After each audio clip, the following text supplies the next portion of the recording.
Dr. Narayanan, Mr. Akla, Mr. Rao, Mr. Goel, and distinguished audience. It's very difficult to speak something few with such a short notice, and that to a topic like coal. I don't know. But And you are a coal man. yeah, very difficult to speak in some few words, a few sentences. Be that be, I think today we are here with a big challenge that investment in energy sector in South Asia, not Southeast, South Asia. There India is a big brother. I think we are eight nations in that South Asia, of which I suppose India will continue to depend on coal, and our neighbor Pakistan will be on primarily brown coal, that is lignite and partly gas. And Bangladesh also, bit of gas and coal, but rest of the country will be on hydro, like Sri Lanka, Nepal, Bhutan, Maldives, all be on hydro power. Now come back to coal in India. We all know that we have sufficient coal, the number-wise resources, but how much coal will be mineable and sustainable, that's the big question mark today. Today, Secretary Coal has brought out a number of issues, and say with Ministry of Power came out with their challenges. We all acknowledge that India has its unique geographical locations and enabling conditions. Like we have 285 billion tons of resources, but at the same time, per capita land distribution is very tight, number one. Number two, one side, one coal company called Coal India, they are producing plus 400 million tons from as many 480 or 90 mines. On the other side, we have planned to produce captive users by about 230 mines has been allocated amongst how many? Maybe another 300 allocatees. How much allocatees? 300 also. 230 allocatees. Look at this, where Coal India single owner managing 490 mines, while in the captive sector, about 230 blocks has been allocated amongst our 230 owners. So there will be a problem somewhere. You all appreciate that.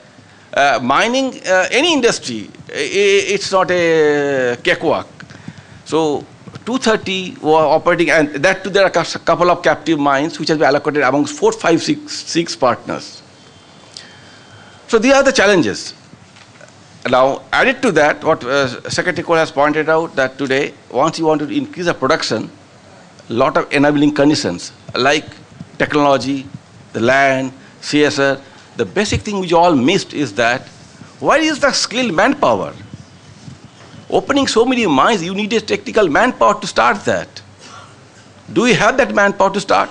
Mining is a very environmental and safety concerned industry. You need a right type of competent people to do that mining. Are we geared up to do that?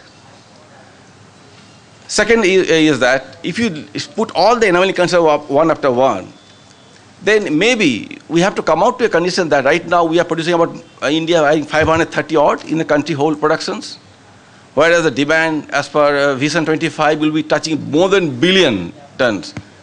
Can we reach that? And thereafter, can we sustain that?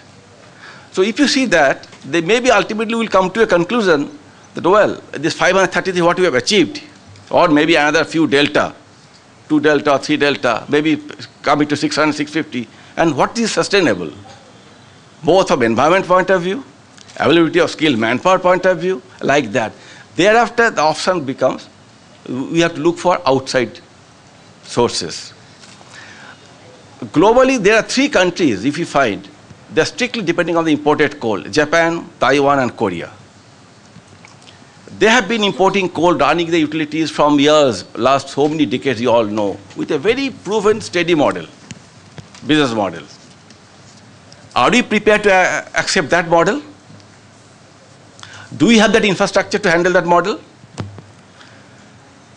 That is called the importing coal. These 3 countries, they have taken a little bit of equity, but they don't own the mine. None of these 3 countries operate the mine. The 4th emerging nation, China, which of late starting importing coal, primarily metallurgical coal, excepting in the coastal area, they do import thermal coal, very little quantity, only for the geographical location point of view. They are having some resources, they are buying some assets outside China. Now, if India, nowadays everybody talking about let's go and buy assets. Even in India today, we are facing a challenge for getting a manpower, skilled manpower to start a mine. How far will it be successful to start a mine in an alien country, new country? Each country has their own rules and regulations. Their labor laws, their financial laws, environmental conditions. How much we can go about that? We must ask that ourselves. Last about 10 years, a couple of Indian companies has acquired assets outside.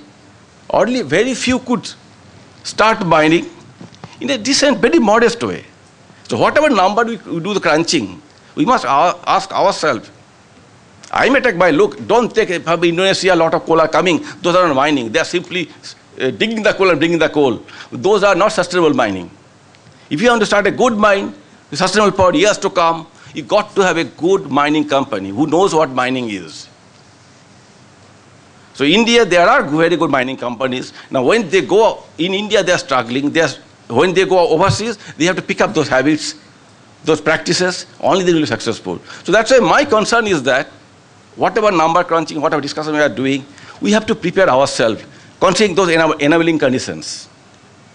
Like number one is the management, attitudinal management practices, your own attitude.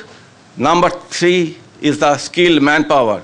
Number four is your adaptability to work in that control environment. In India, we don't work in control environment. Very frankly, let everybody confess. I'll confess that we don't work in a condition.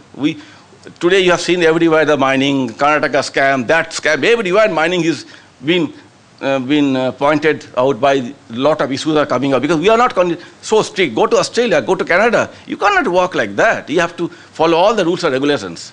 Are you prepared to do that? With this, my personal